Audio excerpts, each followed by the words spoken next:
السلام علیکم ورحمۃ اللہ وبرکاتہ۔ امید ہے آپ تمام حضرات خیر و عافیت سے ہوں گے۔ اللہ تعالیٰ آپ کو شاد و باد رکھے۔ ناظرین کرام، دہلی فسادات سن 2020 سے متعلق ایک بڑی اور اہم خبر سامنے آئی ہے۔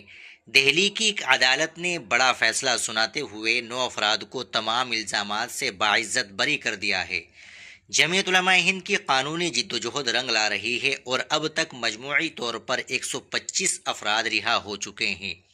اس کیس میں جج صاحب نے کیا ریمارکس دیے اور مولانا محمود مدنی کا کیا کہنا ہے، آئیے جانتے ہیں اس ویڈیو میں۔ ناظرین، یہ معاملہ سن 2020 کے شمال مشرقی دہلی فسادات کا ہے، جس کی سماعت ایڈیشنل سیشن جج جسٹس پروین سنگھ کی عدالت میں ہوئی۔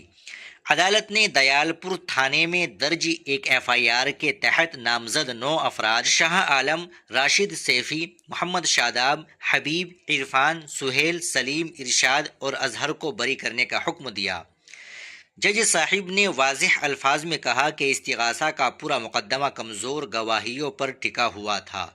گواہوں کے بیانات میں وقت، جگہ اور ملزمان کی شناخت کو لے کر اتنے تضادات تھے کہ ان پر بھروسہ نہیں کیا جا سکتا۔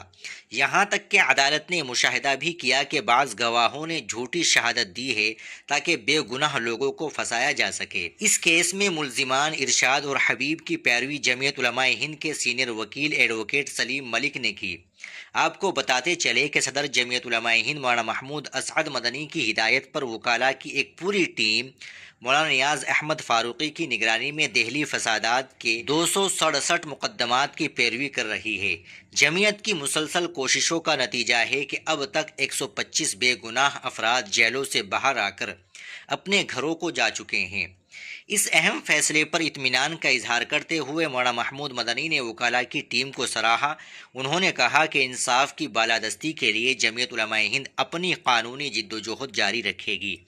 ہمارا مقصد کسی بھی بے گناہ کو ناانصافی سے بچانا ہے۔ اسی کے ساتھ دہلی فسادات میں باز آبادکاری اور ریلیف کے کاموں میں مولانا محمد حکیم الدین قاسمی کی خدمات بھی قابل ذکر رہی ہے۔